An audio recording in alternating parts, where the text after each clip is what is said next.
Welcome back to the audio bookshelf. We hope you enjoy the book, and please don't forget to hit the like and subscribe buttons to get our latest content. Please enjoy. The Problem with Modern Consumerism. Presented by Theo E. David from the audio bookshelf. Chapter 1. The Rise of Consumer Culture. Over the past century, the way people interact with goods and services has undergone a profound transformation. What was once a needs-based exchange of resources has evolved into a system driven largely by desire, convenience, and perception. This shift has birthed what we now call consumer culture. The seeds of modern consumerism were planted during the Industrial Revolution. With the advent of mass production, goods became more affordable and accessible than ever before. As factories churned out products in larger quantities, the focus shifted from fulfilling essential needs to creating demand for items that enhanced comfort, status, or identity.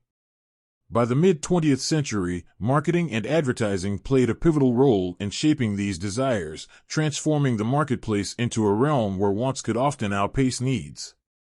Consumer culture isn't inherently bad. There's no denying its role in advancing technology, improving quality of life, and fueling economic growth. However, as we increasingly equate consumption with personal worth or happiness, we risk fostering patterns that are neither sustainable nor fulfilling. Take, for example, the concept of planned obsolescence. Companies design products to have limited lifespans, ensuring that consumers must repurchase items more frequently. This practice fuels a cycle of endless consumption, creating mountains of waste and depleting natural resources at alarming rates. But the problem goes deeper than environmental concerns. The rise of consumerism has also reshaped our social values. Where previous generations often measured success by community contributions or personal achievements, today's metrics are more likely to center around possessions and appearances. This shift can lead to financial strain, diminished self-worth, and even mental health challenges as people struggle to meet societal expectations built around material wealth. In this chapter, we've explored how consumer culture emerged and how its growth reshaped the fabric of society. In the chapters ahead, we'll delve deeper into its psychological, environmental, and economic consequences and discuss ways to reclaim a healthier balance. Chapter 2. The Psychology of Consumption. Modern consumerism doesn't just target our wallets, it also plays heavily on our emotions and psychology. Understanding how and why we consume the way we do begins with recognizing the sophisticated techniques employed by marketers and the underlying human tendencies they exploit. One of the key drivers of consumer behavior is the concept of identity. We often buy not just because we need something, but because the purchase aligns with how we see ourselves or how we want to be seen. A person might choose a high-end smartphone, not solely for its features, but because it represents status, modernity, or success. Similarly, clothing brands are rarely about fabric and stitching alone. They carry cultural messages that appeal to our sense of belonging, individuality, or aspiration. Advertisers understand this deeply and craft campaigns that tap into these desires. From associating products with happiness and freedom to creating artificial scarcity, they leverage psychological principles to stimulate purchasing decisions. Social proof, for instance, plays a powerful role. When people see others adopting a product or trend, they're more likely to follow suit, fearing they'll be left out if they don't. Another tactic is the use of emotional triggers. Think of the advertisements that make you laugh, cry, or feel nostalgic. These emotions create a bond between you and the product, making it more memorable and appealing. But these strategies, while effective, often encourage impulse buying rather than thoughtful consumption, leaving people with items they don't truly need or want. The rise of social media has further amplified these psychological pressures. Platforms like Instagram and TikTok are essentially digital storefronts where influencers and brands showcase idealized lifestyles brimming with products. The curated content creates a sense of urgency and FOMO, fear of missing out, pushing users to buy into trends they might otherwise ignore. But the psychological impact of consumerism isn't just about purchasing decisions. Overconsumption can lead to feelings of dissatisfaction and emptiness. This is often referred to as the hedonic treadmill, the idea that acquiring new possessions brings a temporary boost in happiness, but the feeling quickly fades, leaving people craving the next purchase to fill the void. It's a cycle that can leave people emotionally drained, financially burdened, and perpetually unfulfilled. Chapter 3. Environmental Consequences. While consumerism might promise personal satisfaction, its cost to the planet is staggering. Our appetite for goods and services has driven unprecedented levels of resource extraction, energy consumption, and waste generation. Consider fast fashion, one of the most glaring examples of unsustainable consumer practices. The industry churns out billions of garments each year, encouraging people to buy more while spending less. Yet most of these items are worn only a handful of times before being discarded. The environmental impact is profound. Fast fashion contributes to water pollution, microplastic contamination, and massive greenhouse gas emissions. Electronics are another culprit. The rapid pace of technological advancement, coupled with planned obsolescence, means that millions of devices are thrown away annually. E-waste contains hazardous materials like lead and mercury, which can leach into the soil and water when improperly disposed of. At the same time, mining the rare earth elements required for electronics causes deforestation, habitat destruction, and human rights abuses in mining regions. But it's not just about waste, it's also about the carbon footprint associated with production and transportation. Many of the goods we consume are manufactured in distant countries and shipped thousands of miles to reach us. Each step in this process, from raw material extraction to final delivery, adds to global carbon emissions, exacerbating climate change. There's also the issue of overpackaging. Single-use plastics dominate retail, from food containers to shipping materials. These plastics often end up in landfills or the ocean, where they can take hundreds of years to degrade. Marine animals mistake them for food, leading to dire ecological consequences. The environmental toll of consumerism is a stark reminder that our habits have far-reaching consequences. While individuals can make changes to reduce their impact, systemic solutions, such as corporate responsibility, sustainable design, and circular economies, are essential for meaningful change. Chapter 4. The Economic Fallout. Consumerism has long been touted as the engine of economic growth, but beneath the surface lies a more complex reality. The constant drive for consumption creates economic inequalities, burdens individuals with debt, and fosters unsustainable business practices. Credit card debt, for example, is a direct byproduct of consumer culture.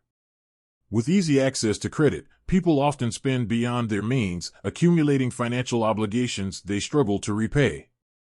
This not only affects individual households, but also creates instability in the broader economy.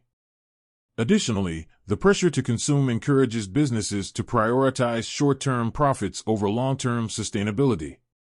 Companies may cut corners in product quality, exploit labor in developing countries, or engage in environmentally harmful practices to keep prices low and margins high. While this strategy may boost quarterly earnings, it often leads to broader social and economic costs. There's also the question of inequality.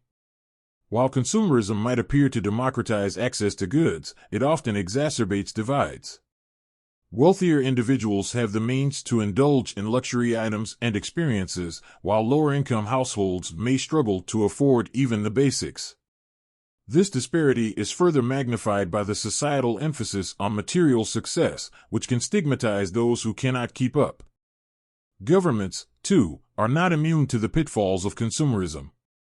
Economic policies often center on boosting consumer spending as a measure of growth, sidelining investments in education, healthcare, and infrastructure. This narrow focus can leave societies ill-equipped to address pressing challenges, from poverty to climate change. As we continue, we'll explore how individuals and communities can challenge the norms of consumerism and build systems that prioritize well-being over endless consumption. Chapter 5. The social impacts of consumerism. Consumerism doesn't only affect individuals and the environment, it also reshapes the very fabric of our society.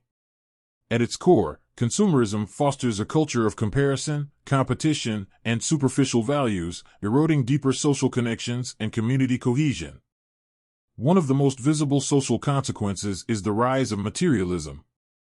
In a consumer-driven society, success is often measured by possessions, the latest car, the trendiest clothing, the biggest house. This emphasis on having rather than being shifts priorities, leading many to focus on acquiring wealth and objects rather than nurturing relationships, personal growth, or collective well-being. This cultural shift has profound implications for mental health. Studies have shown that materialistic individuals are more likely to experience anxiety, depression, and lower overall life satisfaction. When worth is tied to what one owns, any financial setback or inability to keep up with peers can trigger feelings of inadequacy and failure. Consumerism also affects our time and attention. The pursuit of material wealth often means longer working hours, leaving less time for family, friends, and leisure. Ironically, people work harder to afford items that are supposed to enhance their lives, only to find themselves too exhausted to enjoy them. This cycle of overwork and overspending can create a sense of alienation, where relationships take a backseat to the demands of the consumer economy. Social inequality is another significant issue. In consumer-driven societies, access to goods and experiences often becomes a marker of social status. This creates divisions between those who can afford to participate in the latest trends and those who cannot. These divisions can breed resentment, envy, and a sense of exclusion, further fracturing communities. Perhaps one of the most concerning social impacts of consumerism is its influence on younger generations. Children and adolescents are particularly vulnerable to marketing messages that equate consumption with happiness and self-worth. The proliferation of advertisements targeting youth, whether through traditional media or social platforms, creates a generation that grows up believing their identity is tied to brands and products. As we move forward, it's worth reflecting on how we can foster a society that values people over possessions, relationships over rivalry, and meaning over materialism. Chapter 6. Digital Consumerism and the Age of Algorithms.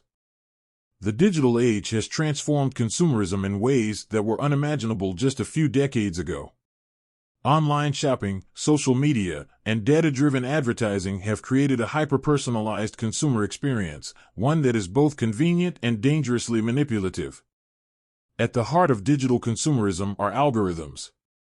These systems analyze our online behavior, what we click, search, and watch, to predict our preferences and influence our purchasing decisions.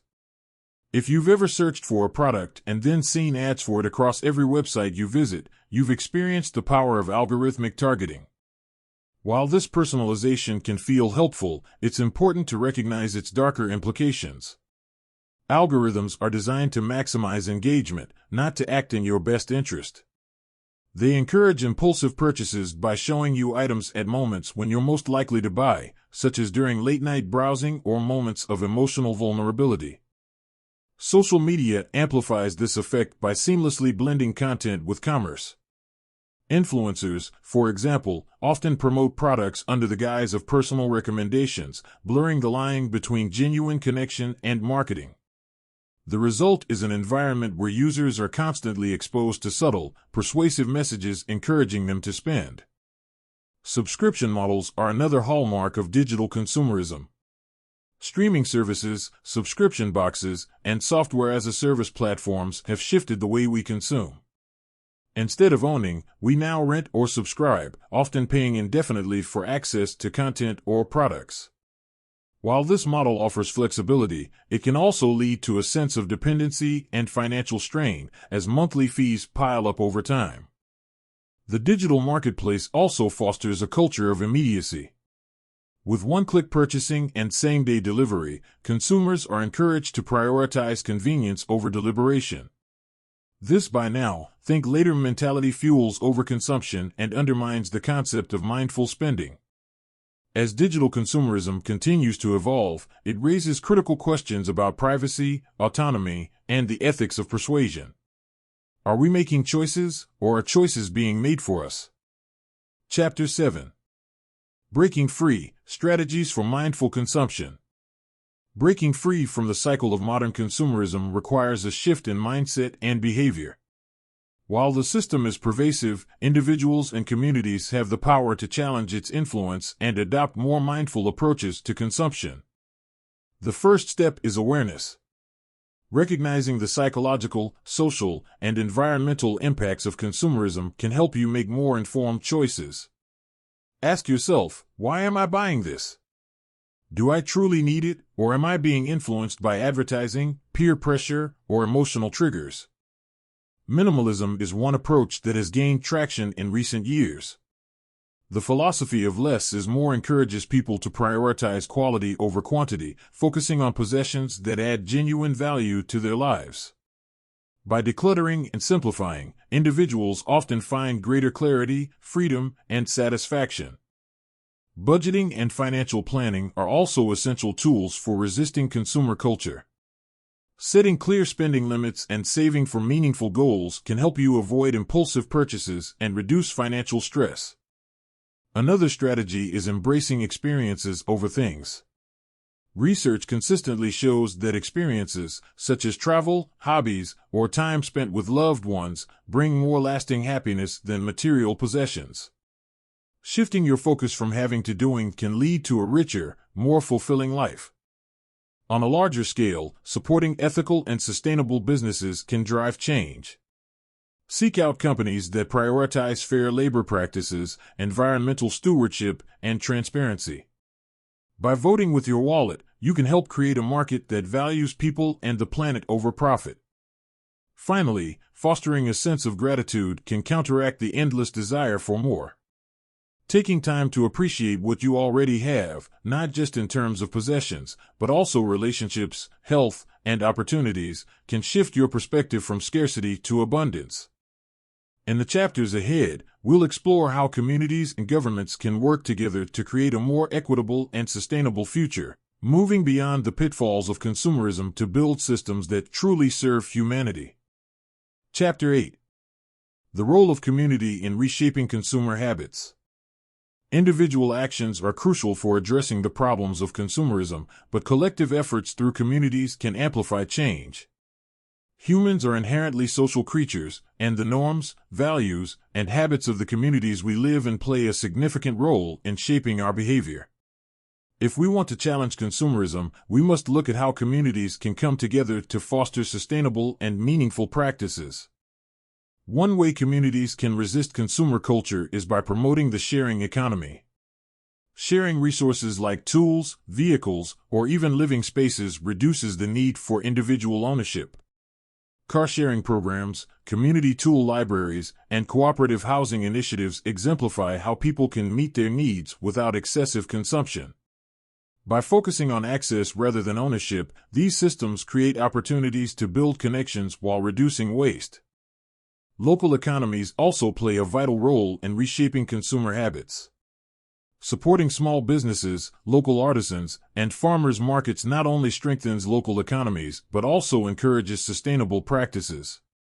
Unlike large corporations, local businesses are often more transparent and accountable, giving consumers confidence that their money supports ethical labor and environmentally friendly production. Education is another powerful tool for change. Communities that prioritize education about the impacts of consumerism, whether through schools, workshops, or public initiatives, can empower their members to make more conscious decisions.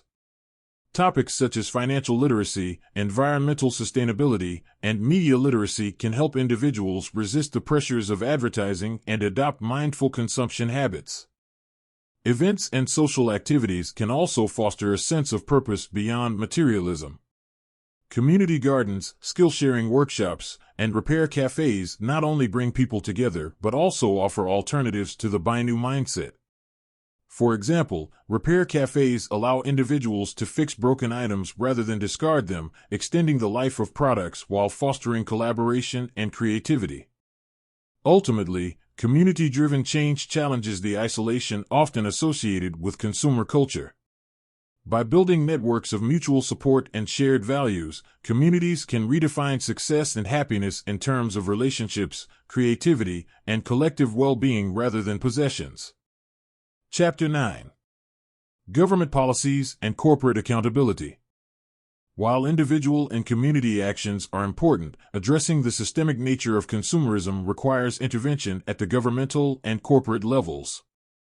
Governments and businesses have the power to shape the structures within which consumption occurs, making them critical players in fostering sustainable practices. One of the most effective ways governments can address overconsumption is through regulation. Policies that ban single-use plastics, mandate product recycling, or set limits on emissions can reduce the environmental impact of consumption. Governments can also incentivize sustainable practices through tax breaks for eco-friendly businesses, subsidies for renewable energy, and grants for companies adopting circular economy models. Corporate accountability is equally essential. Companies should be held responsible for the full life cycle of their products, from production to disposal. Extended producer responsibility (EPR) laws, for example, require manufacturers to take back their products at the end of their useful life, encouraging the design of durable and recyclable items. Transparency is another critical area. Consumers deserve to know how and where their products are made.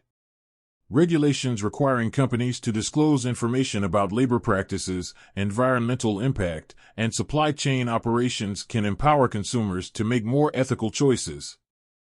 Governments can also address the financial systems that drive consumerism. For instance, capping interest rates on credit cards and payday loans can help protect individuals from the debt traps that often accompany overconsumption. Additionally, investing in affordable housing, healthcare, and education reduces the economic pressures that push people toward unsustainable spending habits. Corporate marketing practices also warrant scrutiny. Stricter rules on advertising, especially to vulnerable populations like children, can mitigate the manipulative tactics that fuel impulsive buying. Governments can enforce truth in advertising laws and limit the use of data tracking for hyper-targeted marketing campaigns. While these changes require political will, public pressure can play a powerful role in driving policy reform. Advocacy, activism, and grassroots movements can push governments and corporations toward greater accountability, creating a system that values sustainability and equity over unchecked growth. Chapter 10. The Future Beyond Consumerism. As we confront the challenges posed by consumerism, it's essential to envision a future where humanity thrives without excessive consumption. What might this future look like, and how can we begin to create it? One possibility is the rise of a circular economy. In contrast to the linear model of take, make, dispose, a circular economy emphasizes designing products that can be reused, repaired, or recycled. This approach minimizes waste and keeps materials in use for as long as possible. Imagine a world where electronics are modular and upgradable, clothing is made from biodegradable fibers, and packaging is entirely compostable. Another key element of this future is redefining success. Instead of equating progress with GDP growth, a measure largely tied to consumption, we could focus on metrics that capture well-being, such as happiness, health, and environmental sustainability. Countries like Bhutan, which measures gross national happiness, offer a glimpse of how alternative metrics can guide policy and societal values. Technology will also play a crucial role. Advances in renewable energy, smart manufacturing, and digital platforms can make sustainable living more accessible and efficient. For example, blockchain technology could ensure transparent supply chains, while artificial intelligence could optimize resource use in industries ranging from agriculture to transportation. Cultural shifts are equally important. As people increasingly recognize the limits of consumerism, movements centered on minimalism, slow living, and intentionality are gaining traction. These philosophies encourage individuals to slow down, focus on what truly matters, and embrace simplicity over excess. Finally, collaboration will be key. Governments, businesses, communities, and individuals must work together to create systems that support sustainable practices. From international agreements on climate action to local initiatives promoting ethical consumption, collective efforts are essential for meaningful change. The journey beyond consumerism won't be easy, but it offers the promise of a more balanced, equitable, and fulfilling world. one where humanity's needs are met without compromising the well-being of future generations. As we continue through this book, we'll explore specific examples, case studies, and actionable steps to help individuals, businesses, and societies move toward this brighter future. Chapter 11. The Historical Roots of Consumerism. To understand how we can move beyond consumerism, it's helpful to examine how it took root historically. Consumerism as we know it today is not an inevitable part of human culture. It is a product of deliberate shifts in economic systems, technological advancements, and societal priorities. The roots of consumerism can be traced back to the Industrial Revolution of the 18th and 19th centuries. Before this era, most people lived in agrarian societies where goods were handmade and resources were limited. Items were valued for their utility and durability, and ownership was driven primarily by necessity. The advent of industrialization changed everything. With the mechanization of production, goods could be manufactured faster, cheaper, and in larger quantities than ever before. This efficiency created surplus, and with surplus came the need to create demand. Thus began the shift from producing goods to meet needs to producing goods to generate profit. By the early 20th century, advances in marketing and advertising transformed the way people thought about consumption. Companies began to appeal to emotions, aspirations, and identity, framing products as solutions to life's problems or as symbols of success. The rise of department stores and mail-order catalogs further reinforced the culture of consumption, making it easier than ever to buy, and buy often. World War II marked another turning point. In the post-war era, economic growth became synonymous with national progress.